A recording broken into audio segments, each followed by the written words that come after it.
അതിൽ ഇവൻ എന്നെ അടിക്കാൻ വന്നപ്പോൾ അവിടെ ഒരു കൈക്കോട്ട് കിടക്കുന്നുണ്ട്. അതായിട്ട് ഞാൻ അവർ ഓങ്ങിയപ്പോഴും അവൻ അവിടെ നിന്ന് വണ്ടി എടുത്തിട്ട് വേഗം പോയി. എനിക്ക് ഞാൻ ചാടി പോരുകയാണെങ്കിൽ എൻ്റെ അടുത്ത് ഇക്കാമ ഉണ്ടല്ലോ, ഇക്കാമ ഉണ്ടായ എവിടെ നടക്കാം, ഇക്കാമ നോക്കിയാൽ അന്ന് പിന്നെ പോലീസുകാർ വിടും. ജിദ്ദയിലെ സാമൂഹിക സാംസ്കാരിക രംഗത്തും കാരുണ്യ സന്നദ്ധ പ്രവർത്തനങ്ങളിലും ശ്രദ്ധേയനായ വാസു ഹംദാൻ, പ്രിയപ്പെട്ട വാസുട്ടനാണ് നമ്മോടൊപ്പം ഉള്ളത്. പ്രവാസം ജീവിതം പറയുന്നു എന്ന മലയാളം ന്യൂസിൻ്റെ എപ്പിസോഡിലേക്ക് സ്വാഗതം. നമസ്കാരം.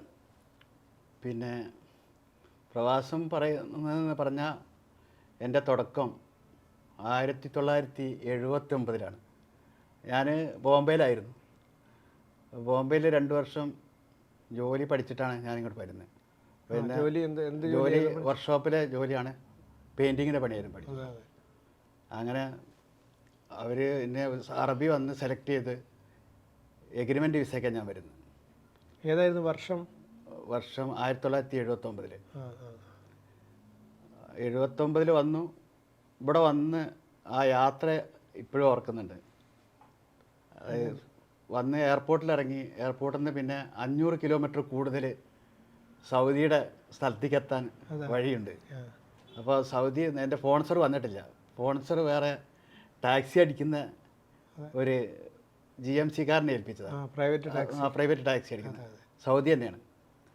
അന്ന് പ്രൈവറ്റ് ടാക്സിയൊക്കെയാണ് കൂടുതൽ, മറ്റേ ടാക്സി കുറവാണ്. ഈ സൗദി 500 കിലോമീറ്ററോളം പിന്നെ ഓടണം. അപ്പോൾ അയാളെ ഏൽപ്പിച്ചതാണ്. അയാൾ വന്ന് പാസ്പോർട്ടൊക്കെ നോക്കി. നമുക്ക് ഭാഷ ഒന്നും അറിയില്ല.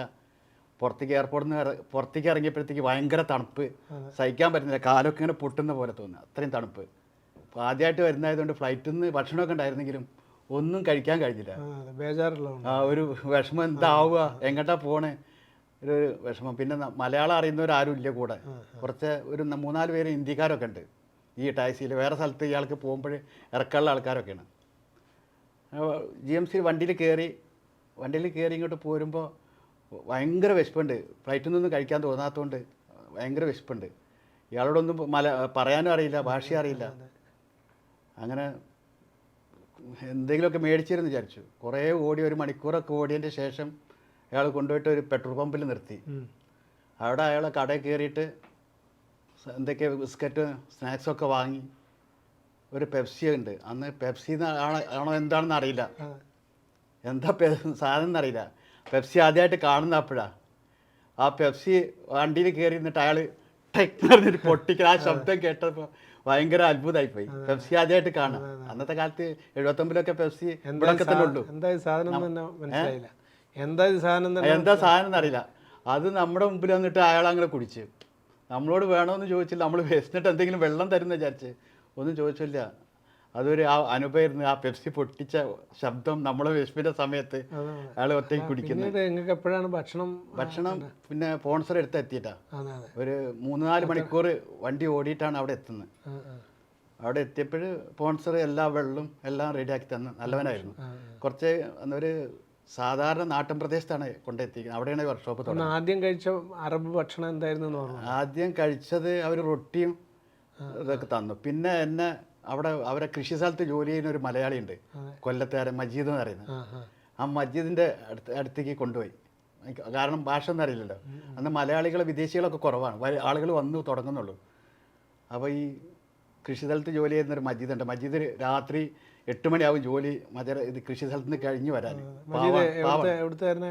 കൊല്ലത്തുകാരനായിരുന്നു. അവൻ്റെ റൂമിൽ ചെന്നപ്പോൾ അവർക്ക് എല്ലാവർക്കും ഒരു അതിഥി വന്ന സൽക്കാരം. എല്ലാവരും കൂടി അവിടെ വേറെ 3-4 ആളുകൾ താമസിക്കുന്നുണ്ട്. നമ്മൾ ചെന്നപ്പോൾ ഭയങ്കര സൽക്കാരം. അപ്പോൾ ഈ കോഴി ഒന്നായിട്ട് ഉണ്ടാക്കിയിട്ട് നമ്മൾ നാട്ടിൽ നിന്നൊക്കെ കോഴി തിന്നാന്ന് പറഞ്ഞാൽ ഒരു കോഴി അറുത്തിട്ടുണ്ടെങ്കിൽ ആ വീട്ടിലുള്ളവർ കംപ്ലീറ്റ് കഴിക്കുന്ന കാലമാണ്. ഇവിടെ വന്നപ്പോൾ ഒരു കോഴിയുടെ പകുതിയൊക്കെ നമുക്ക് തരുന്നത്. നമുക്ക് അത്ഭുതമായി പോയി.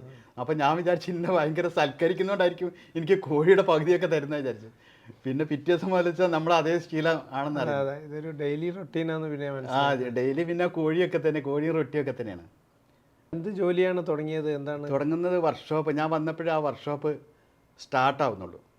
എന്ത് വർക്ക്ഷോപ്പാണ്? വണ്ടിയുടെ ഡെന്റിങ്, പെയിന്റിങ്ങും, മെക്കാനിക്കും എല്ലാം ഉണ്ട്. അങ്ങനെ 5-6 ആൾക്കാരെ സെലക്ട് ചെയ്ത്. ഏത് സ്ഥലത്തായിരുന്നു?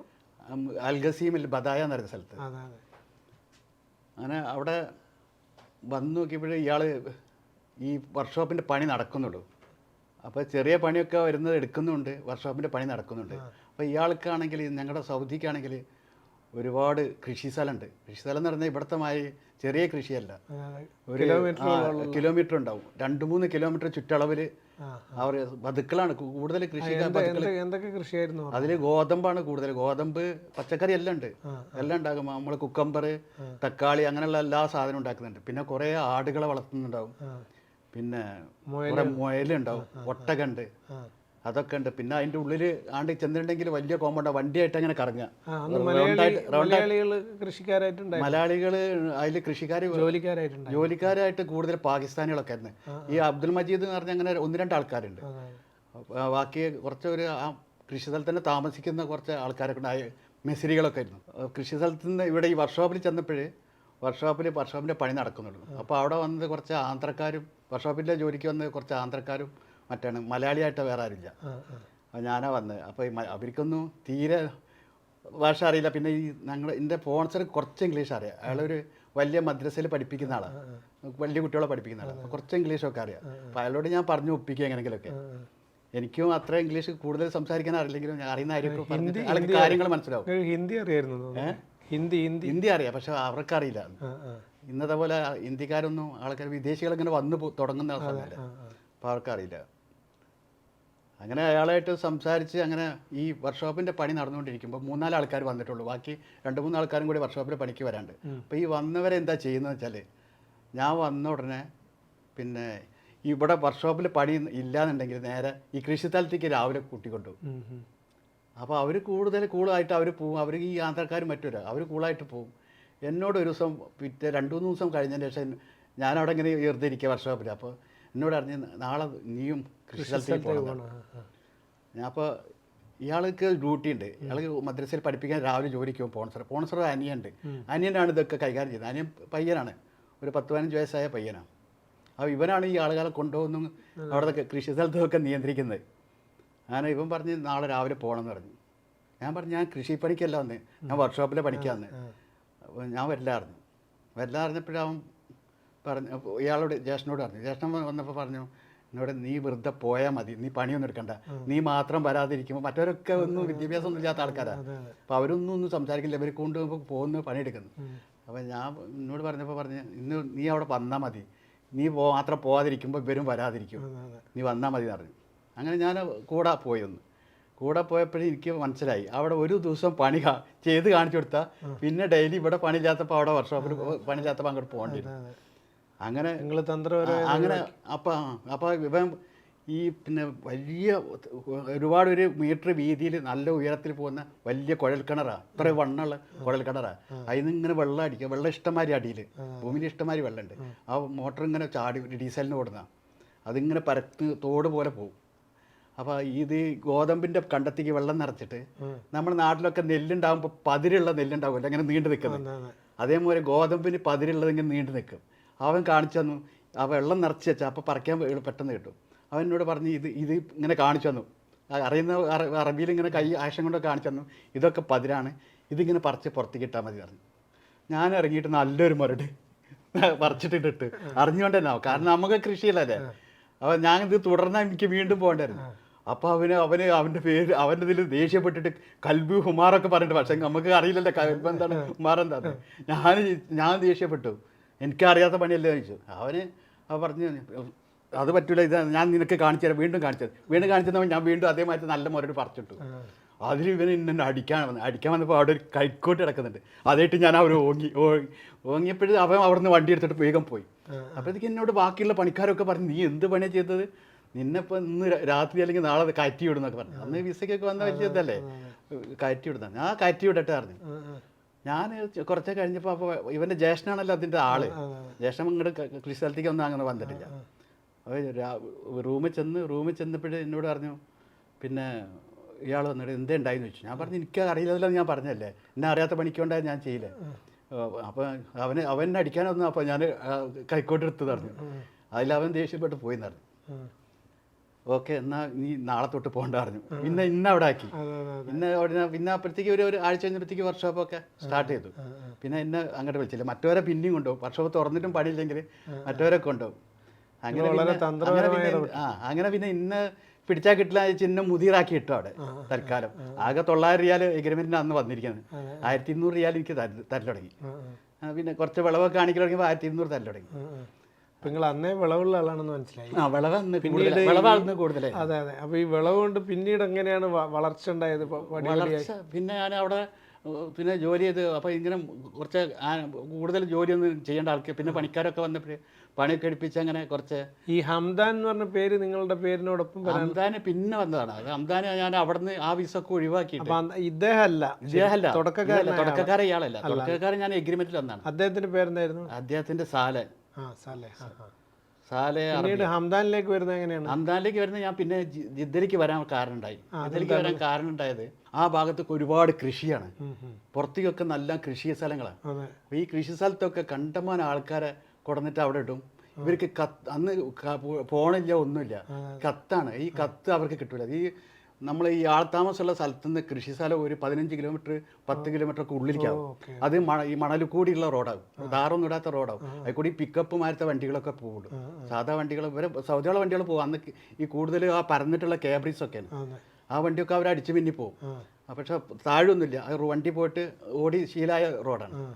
അങ്ങനെ പിന്നെ ഈ മജറയിൽ കുറേ പണിക്കാരുണ്ടാവും.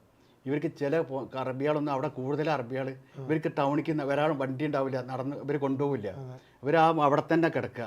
അവർക്ക് പിന്നെ ആഴ്ചയിലൊക്കെ ഇവർ വരും. അപ്പോൾ കുറച്ച് പഞ്ചസാരയും കുറച്ച് റൊട്ടിയും അങ്ങനെയുള്ള കുറച്ച് സാധനങ്ങൾ കൊണ്ടേ കൊടുക്കും, കുറച്ച് അരിയൊക്കെ കൊണ്ടു കൊടുക്കും. അത് കഴിച്ച് അവിടെ കിടക്കുക.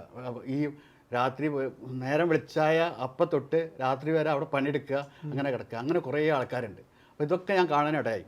ആദ്യം കാണാനിടയായത് ഞങ്ങളെ ഫോൺസറിന് ഈ കൃഷിസ്ഥലം ഉണ്ടായതുകൊണ്ടാണ് ഞാനിങ്ങനെ പോയി കാണാനിടയായി. അപ്പോൾ എനിക്ക് വർക്ക്ഷോപ്പിൽ സാധനം വാങ്ങാനൊക്കെ ഒരു പഴയ വണ്ടി തന്നിരുന്നു. പിക്കപ്പ് അല്ല, ഒരു കാറിൻ്റെ ഒരു പഴയ വണ്ടിയാണ്. അപ്പോൾ ഞാനിതിട്ട് പണി കഴിഞ്ഞാൽ കറങ്ങും. കാരണം ഞാൻ സ്പോൺസറൊക്കെ സോപ്പിട്ട് എൻ്റെ കയ്യിലാക്കി. അപ്പോൾ എനിക്ക് വണ്ടിയൊക്കെ തന്നു. പഴയ വണ്ടിയാണ്, അങ്ങനെ മലതരയിൽ കൂടെ ഒക്കെ ഓടാൻ പറ്റുന്നൊരു പഴയ വണ്ടിയാണ്. പക്ഷെ അവിടെ അത് മതി. അപ്പോൾ ഞാൻ ഈ ഇടയ്ക്ക് ഇവരൊക്കെ പോകും. അങ്ങനെ കുറേ ആൾക്കാരൊക്കെ പരിചയപ്പെട്ട് എനിക്ക് പ്രത്യേക വലിയ പ്രശ്നം ഇവർക്ക് കത്ത് കിട്ടുന്നില്ല, വീട്ടിലെ വിവരം അറിയുന്നില്ല. കാരണം കത്ത് അല്ലാതെ വേറൊരു വഴിയില്ല. ഇന്നത്തെ കാര്യം നമ്മൾ അഡ്രസ്സിൽ കത്ത് അയച്ചാൽ കിട്ടൂല, ഏതെങ്കിലും പോസ്റ്റ് ബോക്സ് വേണം. അപ്പോൾ ഈ പോസ്റ്റ് ബോക്സ് ഈ ടൗണിലൊക്കെ ഉണ്ടാവുള്ളൂ. അപ്പോൾ ഈ പോസ്റ്റ് ബോക്സിന്റെ കെയർ ഓഫ് വെച്ചിട്ട് നമ്മളെ പേര് എഴുതിയിട്ട് കെയർ ഓഫ് വെച്ചിട്ട് ആരെങ്കിലും ആ പോസ്റ്റ് ബോക്സിന്റെ ഉടമനെ കെയർ ഓഫ് വെച്ചിട്ടാണ് കത്ത് കിട്ടുന്നത്. അപ്പോൾ അവിടെ പോയിട്ട് കളക്ട് ചെയ്യണം. ഇവർക്ക് ഈ കത്തൊന്നും കിട്ടാതെ മാസങ്ങളായിട്ട് വീട്ടുകാരെ വിവരം അറിയുന്നില്ല. അങ്ങനെ വിഷമിക്കുന്ന കുറേ ആൾക്കാരുണ്ട്. അപ്പോൾ എനിക്കിത് കണ്ടപ്പോൾ ഭയങ്കര സങ്കടമായിപ്പോയി. ഞാൻ എന്ത് ചെയ്യുന്നു, ഞാനിവരെ കുറേ സഹായിക്കാൻ വേണ്ടിയിട്ട് ഇവരെ കത്തുകൾ മേടിക്കലും കത്ത് കൊണ്ട് പോസ്റ്റ് ചെയ്യലും കൊടുക്കലും, പിന്നെ അവിടെ അറിയുന്ന ഒരു പോസ്റ്റ് ബോക്സിൽ കൊണ്ടുവന്നിട്ട് കത്ത് കൊണ്ടുവന്നിട്ട് കൊടുക്കലൊക്കെ തുടങ്ങി. അങ്ങനെ ഇത് അറിഞ്ഞിട്ട് പിന്നെ അടുത്ത മജറക്കാരും മറ്റുള്ളവരൊക്കെ ഈ വിവരം അറിഞ്ഞ് അങ്ങനെ കുറേ ആൾക്കാരെ ബന്ധപ്പെടാൻ കഴിഞ്ഞ് കുറേ ആൾക്കാർ സൗദികളുണ്ട്. ഈ ബതുക്കൾ പണിക്ക് ശമ്പളം കൊടുക്കൂല, പണി എടുപ്പിക്കുകയും ചെയ്യും, നാട്ടിൽ പോകാൻ അയക്കില്ല. അങ്ങനെ കുറച്ച് ആൾക്കാരുണ്ടായിരുന്നു. അങ്ങനെ 2-3 ആൾക്കാരെ ഞാൻ ജിദ്ദയ്ക്ക് കയറ്റി വിട്ടു. അവിടുന്ന് പൈസ കൊടുത്ത് നമ്മൾ എക്സ്ട്രാ പൈസ കൊടുത്താൽ ജിദ്ദയിൽ കള്ള ടാക്സിയിൽ ഇങ്ങോട്ട് കൊണ്ടുവരും. സൗദികൾ തന്നെ കൊണ്ടുവന്ന് ഇവിടെ ഇറക്കും. ഇവിടെ ജിദ്ദയിൽ വന്നാൽ എല്ലാവർക്കും നല്ല ശമ്പളം കിട്ടിയിരുന്നു. അന്ന് പെട്ടെന്നൊന്നും പിടിക്കില്ല. കാരണം ഉമ്രക്കാരൊക്കെ വരൽ തുടങ്ങി. ഉമ്രക്കാർ ഇഷ്ടംമാരിയുണ്ട്. ഉമ്രക്കാരൊക്കെ ഇവിടെ വന്നാൽ നാട്ടിൽ പോകലില്ല. അവരിവിടെ നിന്ന് ജോലി ചെയ്യാൻ വേണ്ടിയായിരുന്നു. ഉമ്ര ഹജ്ജിനും വന്നിട്ടുണ്ടെങ്കിൽ ഇവിടെ ജോലി ചെയ്തു. പിന്നെ പോകാൻ നേരത്ത് വേറെ പാസ്പോർട്ടൊക്കെ ഇവിടെ ഉണ്ടാക്കി കൊടുക്കാൻ ഷർഫിൽ ഇഷ്ടംമാതിരി ആൾക്കാരുണ്ട്. അങ്ങനെ അങ്ങനെ പോവുകയാണ്. അപ്പോൾ ഇവിടെ വന്നിട്ട് 2-3 കൊല്ലം കഴിഞ്ഞിട്ട് ഉമ്രക്കാരൊക്കെ പോവുക.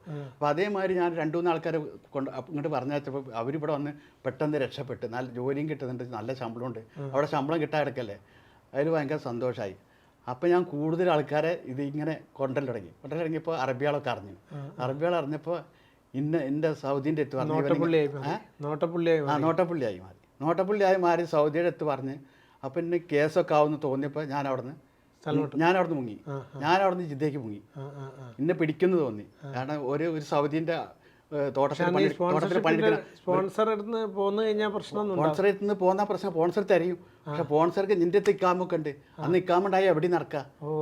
എനിക്ക് ഞാൻ ചാടി പോരുകയാണെങ്കിൽ എൻ്റെ അടുത്ത് ഇക്കാമ ഉണ്ടല്ലോ, ഇക്കാമ ഉണ്ടായ എവിടെ നടക്കാം, ഇക്കാമ നോക്കിയാൽ അന്ന് പിന്നെ പോലീസുകാർ വിടും. അത്ര വലിയ ചെക്കിംഗ് ഒന്നുമില്ല. കാരണം ചെക്കിംഗ് ആണെങ്കിൽ ഇവിടെ ഇഷ്ടംമാതിരി ഉമ്മറക്കാരും ആജിമാരും അത് പണിയെടുത്തിരുന്നത്. അധിക സ്ഥാപനങ്ങളുള്ളൂ. ഒരു സ്ഥാപനത്തിൽ ഒരാളുണ്ട് നല്ല ഇതിന് വിസ ഉള്ള ആളുണ്ടെങ്കിൽ 4 ആൾ ഉമ്മറക്കാരാവും. അവരെ കുറച്ച് ശമ്പളം കുറഞ്ഞ് കിട്ടുകയും ചെയ്യും. പിന്നെ അവർക്ക് പ്രശ്നമില്ല, അവർക്ക് നല്ല പൈസയാണ് അന്ന്. അന്നത്തെ കാലത്ത് ഞാൻ വന്നപ്പോഴും 420 റിയാൽ വേണം 1000 റുപ്യക്ക്. 1000 റുപ്യക്ക് 420 റിയാൽ എന്ന് പറഞ്ഞാൽ അത് വലിയ സംഖ്യയാണ്. ഒരു 1000 റുപ്യ നാട്ടിൽ കിട്ടുക എന്ന് പറഞ്ഞാൽ വലിയ സംഖ്യ. കാരണം ഞാൻ എൻ്റെ വീട്ടിൽ നിന്ന് ആ സമയത്ത് വീട്ടിൽ ജോലി ചെയ്യുന്ന പണിക്കാർക്കൊക്കെ 7 റുപ്യാണ് പൈസ ശമ്പളമല്ല. പെണ്ണുങ്ങൾക്ക് പാടത്ത് പണിയെടുക്കും. ഞങ്ങൾക്ക് പാടമൊക്കെ ഉണ്ടായിരുന്നു. അപ്പോൾ പാടത്ത് പണിയെടുക്കുന്നവർക്ക് 2 രൂപയാണ്. അപ്പോൾ നമ്മളൊരു 1000 റുപ്യ നാട്ടിൽ എത്തിച്ചിട്ടുണ്ടെങ്കിൽ അത് വലിയൊരു സംഖ്യയാണ്. അവർക്ക് 2-3 മാസത്തേക്കുള്ള ചിലവിനുള്ള പൈസ ആയി. അപ്പോൾ എനിക്ക് ഈ 1200 റുപ്യ കിട്ടിയിട്ടുണ്ടെങ്കിൽ 2000 രൂപ ഞാൻ നാട്ടിലേക്ക് അയക്കും. ബാക്കി വലിയ ചിലവുണ്ടാവില്ല. ബാക്കി നാട്ടിലേക്ക് നാട്ടിൽ നിന്ന് ഇങ്ങോട്ട് ലീവിന് വരാൻ വേണ്ടിയിട്ട് സെക്യൂരിറ്റി വയ്ക്കും. അങ്ങനെയാണ്. അപ്പോൾ ജിദ്ദയിൽ വന്നിട്ട് എന്താ ചെയ്തത്? ജിദ്ദയിൽ വന്നിട്ട് ഞാൻ 84 ഇങ്ങോട്ട് പോന്നു. 85 ഇങ്ങോട്ട് പോന്നിരിക്കുന്നു. ജിദ്ദയിലേക്ക് വന്നിരിക്കുന്നു. ജിദ്ദയിൽ തുറന്നു. ജിദ്ദയിൽ വന്നിട്ട് പിന്നെ ആദ്യമായിട്ട് ഞാൻ വേറൊരു വർക്ക്ഷോപ്പിൽ പണിക്കാൻ കയറിയത്. പണിക്ക് കയറിയപ്പോൾ അവിടുത്തെ 2 ഇരട്ടി ശമ്പളം ഇവിടെ കിട്ടൽ തുടങ്ങി. ശമ്പളം കിട്ടൽ തുടങ്ങി. അങ്ങനെ ഒരു 5-6 മാസം ശമ്പളം കിട്ടിയപ്പോഴത്തേക്ക് വേറൊരു വർക്ക്ഷോപ്പ് വാടകയ്ക്ക് നടത്താൻ കിട്ടി. അങ്ങനെ നടത്താൻ അങ്ങനെ നടത്തിയപ്പോൾ അതിലൊരു പാർട്ട്ണർ ഉണ്ടായിരുന്നു, മലയാളി. പിന്നെ അവൻ്റെ കളി ശരിയല്ല എന്നുണ്ടപ്പോൾ ഞാൻ സ്വന്തമായിട്ട് വേറെ ഒന്ന് തുറന്നിട്ട് അങ്ങനെ അവസാനം ബാമക്കൽ മസ്ദ ബിൽഡിംഗ് ഉണ്ട്. അന്നത്തെ കാലത്ത് മസ്ദ ബിൽഡിംഗ് ഫേമസാണ്. അതിൻ്റെ അടുത്തൊരു വർക്ക്ഷോപ്പ് കിട്ടി. അത് സ്വന്തമായിട്ട് എടുത്ത് അപ്പോൾ സൗദി പാർട്ട്ണർ, ആ വലിയ വർക്ക്ഷോപ്പായിരുന്നു, സൗദി പാർട്ട്ണറാക്കി പകുതിയും എന്ന് പറഞ്ഞു. അങ്ങനെ പണിയൊക്കെ നന്നായിട്ട് കിട്ടൽ തുടങ്ങിയപ്പോൾ അയാൾ പറഞ്ഞു പിന്നെ ചിലവ് കഴിച്ചിട്ട് ബാക്കി എനിക്ക് പൈസ മുഴുവൻ തരില്ല, പകുതി നേരെ പകുതി തരില്ല, പകുതി പറഞ്ഞിട്ട് തുടങ്ങിയത്. പക്ഷെ തരില്ല അയാൾ. അങ്ങനെ പിന്നെ ഞാനത് ഇട്ടെറിഞ്ഞ് പോയി. ഞാൻ വേറൊരു വർക്ക്ഷോപ്പ് തുറന്നു. അതിനത് അവിടെ കുറച്ച് ഇതായപ്പോൾ പ്രശ്നമായപ്പോൾ വർക്ക്ഷോപ്പ് പൂട്ടി. അങ്ങനെയാണ് ഞാൻ ഷാരസ്ഖാനിക്ക് എത്തുന്നത്. നമ്മുടെ കുവൈത്ത് യുദ്ധത്തിൻ്റെ സമയത്താണ്. ഈ ഷാരസ്ഖാനിലുള്ള കാര്യങ്ങളാണ് പറഞ്ഞത്. അതുമായി ബന്ധപ്പെട്ട ഷാരസ്ഖാനിക്ക് അതായത് ടൗണിൽ നിന്ന് ഇവിടുന്ന് വർക്ക്ഷോപ്പൊക്കെ മാറ്റണം എന്നുള്ള ഓർഡർ വന്നു. അത് കാരണം ഷാരസ്ഖാനിക്ക് മാറുന്നത്. ഷാരസ്ഖാൻ അപ്പോൾ പുതിയ വർക്ക്ഷോപ്പിൻ്റെ ഏരിയ ആക്കുകയാണ്. അവിടെ ബിൽഡിങ്ങുകളൊക്കെ തുടങ്ങുകയാണ് വർക്ക്ഷോപ്പിനുള്ള. അപ്പോൾ അവിടെ പോയിട്ട് തുടങ്ങി വർക്ക്ഷോപ്പ് തുടങ്ങി. ഇദ്ദേഹമായിട്ട് നേരത്തെ സ്പോൺസറുമായിട്ട് പിരിഞ്ഞോ? ഇല്ല, നേരത്തെ ആദ്യത്തെ സ്പോൺസർ അല്ല, അതല്ല, ഈ ഇടയ്ക്ക് നിങ്ങൾ ഒരാളുമായിട്ട് 50-50 എന്ന് പറഞ്ഞൊരു ധാരണയിലെത്തി. അതൊക്കെ പിരിഞ്ഞു. പിന്നെ സ്വന്തമായിട്ട് തുടങ്ങുന്നത്. സ്വന്തമായിട്ടാണ് ഇവിടെ ഷാരസ്ഖാൻ തുടങ്ങുന്നത്. തുടങ്ങിയപ്പോൾ പിന്നെ ആദ്യം കുഴപ്പമൊന്നുമില്ലായിരുന്നു. പിന്നെ കമ്പനികളുടെ പണിയൊക്കെ കിട്ടി തുടങ്ങി. അങ്ങനെ ഇൻഷുറൻസിന്റെ പണിയൊക്കെ പിടിച്ച് നല്ല സെറ്റപ്പായി. 90 തൊട്ടാണ്. ഇതിന്റെ പേരാണോ ഹംദാൻ? ഞാൻ സ്പോൺസർഷിപ്പ് മാറ്റി ആ സ്പോൺസറുടെ പേരാണ്. നിങ്ങൾ സ്വന്തമായി തുടങ്ങിയ ആദ്യത്തെ പേരാണ് ഹംദാൻ. അദ്ദേഹം ഇപ്പോൾ ഉണ്ടല്ലോ അല്ലേ? ആളിപ്പോഴും ഉണ്ട്. വയസ്സായി, മക്കത്താണ്. പക്ഷെ ഇടയ്ക്ക് തന്നെ കാണാൻ വരും. അപ്പൊ നിങ്ങളിപ്പോഴും നല്ല ബന്ധമാണ്. അങ്ങനെയാണ് നിങ്ങളുടെ പേരിന്റെ കൂടെ ഹംദാൻ വരുന്നത്. അന്ന് തന്നെ ഞാൻ പിന്നെ എന്നോട് ഞങ്ങള് ചെറുപ്പക്കാരായിരുന്നു രണ്ടുപേരും. ഞാൻ സ്പോൺസർഷിപ്പ് കൊടുക്കുന്നത് ഒരു 35 വർഷത്തിന്റെ അടുത്തായി. അപ്പോൾ അന്ന് ഞങ്ങൾ രണ്ടാളും ഏകദേശം ഒരേ പ്രായമായിരുന്നു. അപ്പോൾ ഞങ്ങൾ ജോലിയില്ലാത്ത സമയത്തൊക്കെ കറങ്ങാനൊക്കെ പോകും. അങ്ങനെ പരിചയമായിട്ടാണ് പിന്നെ സ്പോൺസർഷിപ്പ് കൊടുക്കുന്നത്. പിന്നെ ആ സ്നേഹം കാരണമാണ് ഞാൻ അവന്റെ പേര് തന്നെ വർക്ക്ഷോപ്പിനിടാൻ കാരണം. അപ്പോൾ നിങ്ങൾ ഈ വാസു ഹംദാൻ എന്നുള്ള പേര് തന്നെയാണ് സ്ഥാപനത്തിന്റെ പേര്. ഇപ്പോഴും അത് തന്നെയാണ്. ഇപ്പോഴും സ്ഥാപനത്തിന്റെ പേര് ഹംദാൻ വർക്ക്ഷോപ്പ്. അപ്പോൾ അദ്ദേഹത്തിന്റെ കൂടെ അത് തുടങ്ങിയതിന് ശേഷം അദ്ദേഹത്തിന് ശേഷം തുടങ്ങി വേറെ വർക്ക്ഷോപ്പുകൾ വന്നോ? ഇല്ല, അവിടെ കണ്ടിന്യൂ ചെയ്തു. അവിടെ കണ്ടിന്യൂ ഏകദേശം 30 വർഷം ഉണ്ടായിരുന്നു. 90 തൊട്ട് 30 വർഷം ഉണ്ടായിരുന്നു. പിന്നെ ഷാരസ്ഖാൻ അവിടെ ഡെവലപ്പിന്റെ ഭാഗമായിട്ട് അവിടെ കംപ്ലീറ്റ് പൊളിച്ചപ്പോഴാണ് കാററാജിന്റെ അടുത്തേക്ക് ഇപ്പോൾ മാറിയത്. ഇപ്പോൾ നിൽക്കുന്ന സ്ഥലത്ത് അവിടേക്ക് മാറിയിട്ട് ഇപ്പോൾ 5 വർഷത്തോളമായി.